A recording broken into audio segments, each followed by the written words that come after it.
Episode 13 में हम देखते हैं कि जियांग इन दोनों को देखकर चौंक जाता है और जल्दी से भागकर इन दोनों के पास आता है और शिंगरन को अपने पास करके कहता है कि दूर रहो इससे। फिर शाओयांग कहता है कि तुम इसकी फिक्र इसलिए कर रहे हो ना क्योंकि तुम इसे पसंद करते हो। फिर जियांग कहता है हाँ मैं इसे पसंद करता हूँ और बहुत ज़्यादा पसंद करता हूँ, क्या तुम भी इसे पसंद करते हो। अब शाओयांग अपने मन में सोचने लग जाता है कि कितना मासूम लड़का है ये, इसीलिए शायद शिंगरन इसको छोटा भाई मानती है। फिर जियांग कहता है कि मैं इसका छोटा भाई नहीं हूँ समझे। अब शिंगरन गिरने लग जाती है और शाओयांग जल्दी से शिंगरन का हाथ पकड़ लेता है। अब जियांग इसे अपनी तरफ खींचता है, फिर शाओयांग भी इसे अपनी तरफ खींचता है। फिर जियांग इसे अपनी तरफ खींचकर कहता है कि तुम इसके बॉस हो, तुम लिमिट क्रॉस मत करो समझे। और ये बोलकर शिंगरन को लेकर चला जाता है। अब जियांग शिंगरन को दवाई पिला रहा होता है और कहता है कि ये पी लो, तुम्हारा सर के दर्द ठीक हो जाएगा। अब उसे एक चम्मच पीते ही कहती है ये टेस्ट अच्छा नहीं है, मैं नहीं पीऊंगी। फिर कहता है पी लो नहीं तो मैं तुम्हें किस कर लूंगा। फिर इसे पकड़ती है और कहती है ठीक है किस कर लो। अब बेचारा किस करने ही जाने वाला होता है कि इसके कंधे पे गिर जाती है और कहती है कि तुम मेरे लकी स्टार हो, तो मुझे पैसा कमाने में मेरी मदद करोगे ना। तो ये कहते हैं कि वादा करो। फिर कहता है ठीक है वादा करता हूँ। अब बेहोश हो जाती है। फिर जाकर इसको इसके कमरे में लिटा देता है। अब नेक्स्ट डे शिंगरन ऑफिस पहुंच जाती है और सर पकड़कर बैठी होती है। तभी वहां पर शाओयांग पहुंच जाता है और उसको दवाई दे रहा होता है। फिर शिंगरन कहती है कि आपको मुझ पर दया आ रही है। फिर कहता है कि मैं बस तुम्हें इसलिए दवाई दे रहा हूँ ताकि तुम जल्दी से ठीक हो जाओ और तुम्हें बहुत सारा काम करना है। अब शिंगरन अपने मन में धीरे से कहती है कि मुझे पता था ये काम कराने के लिए ही दवा दे रहा है।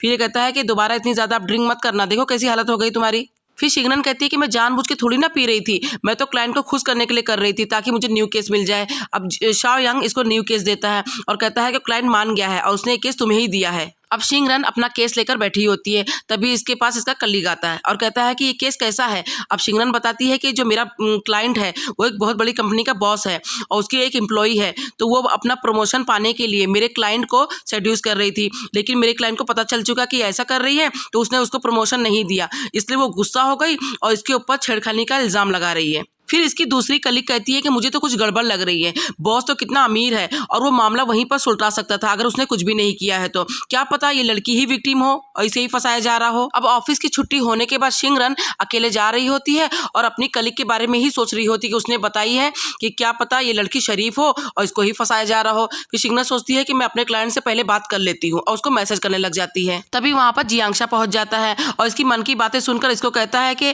तुम्हारी ऑफिस की छुट्टी हो चुकी है ना, तो तुम अभी भी उसे मिलने क्यों जा रही हो। फिर शिंगरन कहती है कि मेरा माइंड पढ़ना बंद करो और तुम्हें याद है ना कि पिछली बार मेरी क्लाइंट ने ही मुझे धोखा दी थी और झूठ बोली थी मुझसे, इसलिए मैं केस नहीं जीत पाई थी, इसलिए मैं चाहती हूँ कि आपकी बार ऐसा ना हो, इसलिए मैं अपनी क्लाइंट से जाकर बात करूंगी ताकि वो मुझे सब कुछ सच सच बता दे। फिर जियांग कहता है कि क्या मैं भी चलूँ तुम्हारे साथ, मेरी हेल्प चाहिए तुम्हें। फिर शिंगरन कहती नहीं मुझे तुम्हारी हेल्प नहीं चाहिए, मैं ये चीज़ कर लूंगी। अब शिंगरन अपने क्लाइंट के पास पहुंच जाती है और कहती है कि मुझसे कुछ भी मत छुपाना, जो भी कुछ है सच सच बता देना। फिर इसका क्लाइंट कहता है ठीक है मैं आपको सब कुछ सच सच बता दूंगा। अब ये आदमी शिंगरन को बताता है कि मेरी बीवी मुझे छोड़कर चली गई क्योंकि मुझे एक बीमारी हो गई है और मुझे सारी औरतों से इंटरेस्ट खत्म हो चुका है, तो सोचो मैं इस लड़की का हैरेसमेंट कैसे करूंगा। फिर शिंगरन वो फाइल देकर कहती है कि क्या मैं सबूत के तौर पर कोर्ट में इसे यूज़ कर सकती हूँ। फिर कहता है हाँ यूज़ कर सकती हूँ ना, मुझे बस बचा लो। और इसका हाथ पकड़कर रोने लग जाता है और कहता है आप मुझे बचाएंगी ना। फिर शिंगरन इसका हाथ छुड़ाते हुए कहते हाँ हाँ मैं तुम्हें बचा लूंगी। अब वो बाहर निकलती है। तभी वहाँ पर जियांग पहुंच जाता है। फिर शिंगरन कहती है कि तुम यहाँ पर क्या कर रहे हो। फिर जियांग कहता है मुझे तुम्हारी फिक्र हो रही थी इसलिए मैं यहाँ पर आ गया। फिर शिंगरन कहती है मैं तो अपने क्लाइंट से मीटिंग में थी। तभी वहाँ पर उसका क्लाइंट भी बाहर आ जाता है और कहता है मिस शिंगरन आप यहीं पर हैं अभी तक। फिर कहती बस मैं जा ही रही थी। फिर वो क्लाइंट कहता है कि ये कौन है, तुम्हारा बॉयफ्रेंड है। फिर जियांग कहता है हाँ, लेकिन ये कहती नहीं ये मेरा छोटा भाई है। फिर कहता है तुम्हारा छोटा भाई कितना स्वीट है। अब ये क्लाइंट अपने मन में सोचने लग जाता है कि कितना बुरा हुआ मेरे साथ, इस लड़के ने तो मेरा चांस ही खराब कर दिया। इस बुद्धू वकील का भी मैं फायदा उठा सकता था, माना कि मुझे थोड़ी सी बीमारी है तो क्या हुआ, मैं दूसरे तरीके से तो हैरेसमेंट कर ही सकता था इसे। अब शिंगरन कहती है कि अरे मैं अपनी बुक अंदर भूल के आ गई। अब वो अंदर चली जाती है और जियांग इसकी मन की बात सारी सुन लेता है और उसको कहता है कि दूर रहो मेरी गर्लफ्रेंड से। फिर ये कहता है कि तुम तो उसके छोटे भाई हो ना। फिर जियांग कहता है कि दोबारा उसके करीब मत आना। फिर ये कहता है कि अरे छोटे बच्चे तुम तो कितनी बड़ी बड़ी बातें कर रहे हो, रुको मैं तुम्हें करके दिखाता हूँ। अब ये क्लाइंट इसको एक मुक्का मारने को करता है और जियांग इसका हाथ पकड़ लेता है और इसके हाथ को मरोड़ कर नीचे गिरा देता है। अब शिंगरन बाहर आती है और फिर कहती है कि अरे मिस्टर देंग आपको क्या हुआ। फिर कहता है कि मेरे पास मत आना, मैं आपसे बाद में बात कर लूंगा। ये बोलकर वहां से भाग जाता है। अब नेक्स्ट डे जियांग शिंगरन को उसके ऑफिस के बाहर छोड़ने जाता है और उसको बताता है कि शिंगरन जो तुम्हारा क्लाइंट है तुम उस पर भरोसा मत करो, वो तुमसे झूठ बोल रहा है और तुमसे कुछ छुपा रहा है। फिर शिंगरन कहती है कि मुझसे छुपा रहा है। फिर कहता है हाँ उस पर ट्रस्ट बिल्कुल भी मत करना। फिर कहती है लेकिन उसे तो बीमारी हो चुकी है ना, तो वो औरतों को कुछ कर भी नहीं सकता है। फिर कहता है कि हैरेसमेंट करने के बहुत सारे तरीके हैं, कोई जरूरी नहीं है कि उसी तरीके से किया जाए। फिर कहती है अच्छा ऐसा है क्या। फिर कहते हैं अच्छा ठीक है मुझे लेट हो रहा है मैं जा रही हूँ और ये बोलकर वहां से चली जाती है। अब सिंगरन अपने क्लाइंट से मिलने पहुंच जाती है और उसको कहती है कि लास्ट बार जब मैं आपसे मिलने आई थी तो आपने मुझसे सब कुछ झूठ कहा था। फिर गुस्सा हो जाता है और कहता है कि तुम्हें अपने ही क्लाइंट के ऊपर ट्रस्ट नहीं है। फिर कहती है कि मुझे आपको देख के ये लग रहा है कि आप गुस्सा नहीं, आप डर रहे हो। फिर ये हंसने लग जाता है और कहता है कि बहुत स्मार्ट हो तुम, मुझे वैसे भी स्मार्ट और ब्यूटीफुल लेडीज बहुत ज़्यादा पसंद है, तो चलो बताओ कितना पैसा लोगी मुझे बचाने के लिए। फिर सिंगरन कहती है कि मुझे कुछ भी नहीं चाहिए और जल्दी से भागकर दरवाजे के पास पहुंच जाती है और जल्दी से इसका क्लाइंट भी इसके पास पहुंच जाता है। अब दरवाजा खुलता है और इसके स्टाफ की एक लड़की चाय लेकर यहाँ पर खड़ी होती है और वो इन दोनों को देख लेती है, जैसे उसे सब कुछ पता है इसके छिछोरे बॉस के बारे में। अब वो चुपचाप वहां से चली जाती है और वापस दरवाजा बंद हो जाता है। अब ये इसका बॉस कहता है कि देखा तुमने, और मुझे बुद्धू मत समझना, अगर आज जो भी कुछ हुआ है तुमने किसी को भी बताया तो तुम्हारी नौकरी चली जाएगी, और वैसे भी जो तुम्हारी ऑफिस है वो हमारी कंपनी की वजह से चलती है, तो तुम क्या चाहती हो कि तुम्हारी ऑफिस का लॉस हो जाए? तो सोचो अच्छे से।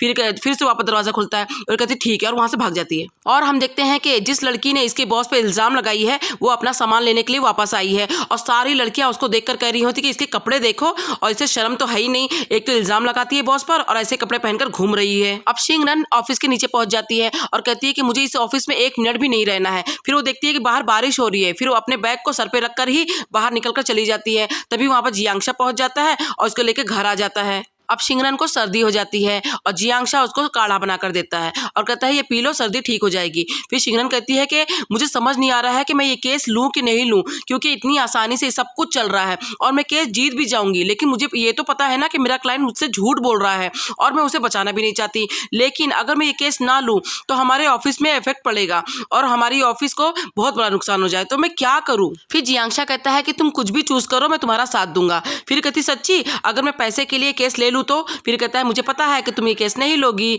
फिर वो कहती है कि तुम कितने स्मार्ट हो। फिर कहता है इसी बात पे लो, दवाई पी लो। अभी दवाई पीते पीते कहती है मैं इंसाफ के साथ दूंगी। अब नेक्स्ट डे सिंगरन शाओयांग से कहती है कि बॉस आप इस केस के बारे में जानते हैं ना? फिर शाओयांग कहता है कि हाँ मैं जानता हूँ कि ये केस बहुत ज़्यादा डिफिकल्ट है।